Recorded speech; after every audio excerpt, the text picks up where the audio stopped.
ویسے تو نبی کریم صلی اللہ علیہ وسلم کا ہر عمل ہی امر خداوندی سے ہے، اللہ پاک کے حکم کے علاوہ آپ کچھ بھی نہیں کرتے، لیکن سیدہ عائشہ رضی اللہ تعالیٰ عنہا سے جو نکاح ہوا ہے وہ ظاہری طور پہ بھی اس کا حکم اللہ پاک نے دیا۔ کیا یہ واحد زوجہ ہیں جن کے لیے اس طرح کا اہتمام کیا گیا؟ اور اس کے علاوہ حضرت عائشہ صدیقہ رضی اللہ تعالیٰ عنہ کے کون سے ایسے ممتاز خصائص ہیں جو کسی اور زوجہ کو اس طرح نہیں ملے؟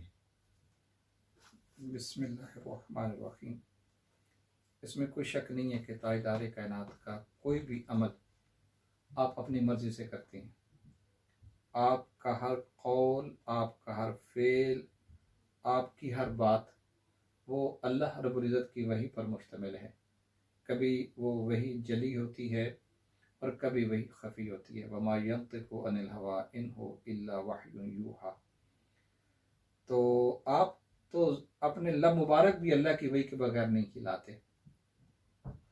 لیکن حضرت سیدہ عائشہ صدیقہ رضی اللہ تعالی عنہا کے ساتھ جو آپ کی شادی ہوئی، جیسے آپ نے فرمایا یہ بات درست ہے کہ آپ کو 2 مرتبہ، یہ متفق علیہ حدیث پاک ہے، جبریل امین آپ کے خواب میں سیدہ عائشہ صدیقہ رضی اللہ تعالی عنہا کی تصویر لے کے آئے۔ ایک وہ ریشم کے کپڑے میں لپٹی ہوتی اور آپ کو دکھایا جاتا، 2 مرتبہ دکھائی گئی اور فرمایا گیا کہ تاجدار کائنات کو اللہ رب العزت نے یہ زوجہ آپ کے لیے پسند فرمائی ہے۔ آپ نے فرمایا خود سیدہ عائشہ صدیقہ رضی اللہ تعالی عنہا کو کہ جب میں نے 2 مرتبہ دیکھا تو میں نے کہا جب یہ اللہ کا امر ہے، یہ اللہ کا فیصلہ، یہ تو ہو کے رہے گا۔ تو یہ اعزاز فقط آپ کی ذات کو حاصل ہے۔ 12 خواتین کے ساتھ آپ کا نکاح ہوا، لیکن یہ شرف اور یہ فضیلت صرف سیدہ عائشہ صدیقہ رضی اللہ تعالی عنہا کی۔ اور اس کے علاوہ جو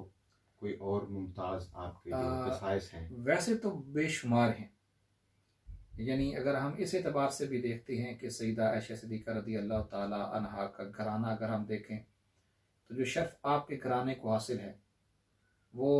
عرب کی دنیا میں کسی اور گھرانے کو حاصل نہیں۔ یعنی آپ کا دادا بھی صحابی،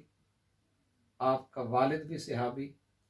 اور آپ خود زوجہ اقدس تو ہیں ہی صحیح، لیکن شرف صحبت بھی آپ نے تاجدار کائنات کا پایا ہے۔ اور پھر سیدنا صدیق اکبر رضی اللہ تعالی عنہ، یعنی آپ کی 3 نسلیں صحابہ میں سے ہیں۔ پھر آپ نے جو آنکھ کھولی ہے وہ ایسے سمجھے کہ جیسے آغوش نبوت میں کھولی ہے۔ سیدنا صدیق اکبر رضی اللہ تعالی عنہ کے گھرانے کو سب سے بڑھ کر تاجدار کائنات کا فیض، آپ کی توجہ، آپ کی خدمت، آپ کی محبت حاصل تھی۔ تو آپ کا جو بچپن ہے، یعنی ولادت سے ہی آپ نے اسلام کے ماحول میں آنکھ کھولی ہے۔ اور پھر گھر میں جو سیدنا صدیق اکبر رضی اللہ تعالیٰ عنہ کا ہم دیکھتے ہیں عشق رسول، ادب رسول، محبت رسول، تعظیم رسول، یہ چیزیں تو آپ کو وراثت میں ملی تھیں، آپ کو گھٹی میں ملی تھیں کہ صدیق اکبر رضی اللہ تعالیٰ عنہ نے جس طرح تاجدار کائنات کے ساتھ وفا کی ہے، جس طرح آپ کے ساتھ پیار کیا ہے، جس طرح آپ پہ سارا کچھ قربان کیا ہے، تو یہ چیزیں آپ نے اپنے گھر سے لی تھیں۔ اس طرح کا امتیاز بھی کم لوگوں کو حاصل ہے جو سیدہ عائشہ صدیقہ رضی اللہ تعالی عنہا کو حاصل ہے۔ پھر جب ہم احادیث کو پڑھتے ہیں تو 2 آپ کی ازواج مطہرات ایسی ہیں جن پر جبریل امین نے بار بار آ کے سلام پیش کیا ہے۔ ایک سیدہ خدیجہ الکبریٰ سلام اللہ علیہا اور دوسری حضرت عائشہ صدیقہ رضی اللہ تعالی عنہا۔ آپ پر تو بار بار جبریل امین کا سلام آیا اور اللہ رب العزت کا سلام آیا ہے۔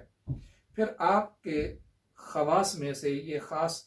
خصوصیت آپ ہی کو حاصل رہی کہ آپ وہ واحد زوجہ اقدس ہیں جن سے تاجدار کائنات نے، یعنی باقی جتنی بھی ازواج مطہرات ہیں ان میں سے کوئی بیوہ ہے، کوئی طلاق یافتہ ہے، کسی کا شوہر فوت ہو گیا ہے،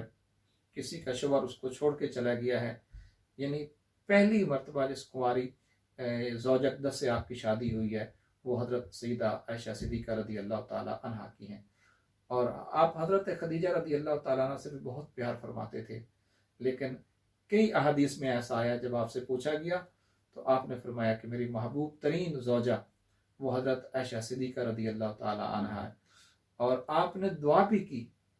کہ مولا، جب یہ آیت اتری نا کہ اپنی بیویوں کے اندر عدل کریں، اور آپ نے فرمایا مولا میں جو میرے بس میں وہ تو کرتا ہوں، لیکن جو محبت کا معاملہ ہے وہ دل کا معاملہ ہے، اگر مجھے عائشہ صدیقہ رضی اللہ تعالیٰ عنہا کے ساتھ زیادہ محبت ہے، اب محبت تو دل کی کیفیت کا نام ہے، تو فرمایا باقی معاملات میں تو ادا کر سکتا ہوں، لیکن یہ جو محبت کا معاملہ ہے یہ میرا عائشہ صدیقہ رضی اللہ تعالیٰ عنہا کے ساتھ زیادہ ہے۔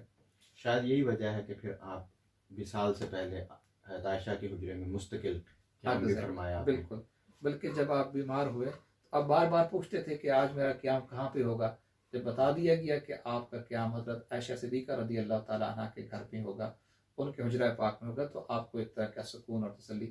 اور اسی طرح حضرت سودا رضی اللہ تعالیٰ عنہ جو آپ کی ایک اور زوجہ اقدس ہیں، انہیں بھی جب آپ کی خواہش کا علم ہوا تو انہوں نے جو اپنی باری تھی وہ بھی حضرت عائشہ صدیقہ رضی اللہ تعالیٰ عنہ کو دے دی،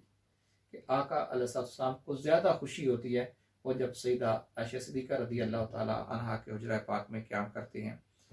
تو یہ بھی کہ تاجدار کائنات کا جب وقت وصال آیا تو وہ حضرت سیدہ عائشہ صدیقہ رضی اللہ تعالیٰ کی گود میں آپ کا سر نور تھا۔ جب جبریل امین آپ کی روح مبارک کو لینے کے لیے ملک الموت آتا ہے تو اس وقت آپ کا جو سر نور ہے وہ حضرت عائشہ صدیقہ رضی اللہ تعالیٰ عنہا کی گود میں ہے، اور پھر قیامت تک کے لیے جس جگہ کو آپ نے شرف بخشا، اور وہ شرف ایسا ہے کہ زمین تو کیا، آسمان تو کیا، عرش الہی سے بھی زیادہ اگر کوئی مبارک جگہ ہے، مقدس جگہ ہے، زیادہ عزت والی جگہ ہے، زیادہ انوار کی جلوہ گاہ ہے، تو وہ حضرت عائشہ صدیقہ رضی اللہ تعالیٰ عنہا کا حجرہ ہے۔ یہ ہمارا عقیدہ ہے کہ عرش الہی سے بھی زیادہ وہ جگہ جہاں تاجدار کائنات کا وجود پاک ہے، جہاں آپ کا جسم اقدس ہے، وہ عرش الہی سے بھی زیادہ مبارک جگہ ہے، زیادہ برکت والی اور عزت والی جگہ ہے۔ وہ شرف اور وہ اعزاز حضرت عائشہ صدیقہ رضی اللہ تعالیٰ عنہا کے حجرہ۔ اچھا، آپ نے ذکر کیا وصال مبارک آپ کی گود میں ہوا نبی کریم صلی اللہ علیہ وسلم کا، کچھ حوالوں سے یہ بھی آتا ہے کہ مولا کائنات کو آپ نے بلایا تھا اور وہ موجود تھے اس وقت جب آپ کا وصال ہوا۔ گھر میں تو موجود ہو سکتے ہیں، لیکن جو آپ کا سر نور تھا وہ حضرت سیدہ عائشہ صدیقہ رضی اللہ تعالیٰ عنہا کی گود میں تھا، اور آپ کا گھر بھی ساتھ تھا، بلوایا بھی تھا، بلوایا بھی تھا، اس میں بھی کوئی شک نہیں ہے، لیکن جو سر نور تھا جس کی گود میں تھا وہ حضرت عائشہ صدیقہ رضی اللہ تعالیٰ عنہا کی ذات ہے۔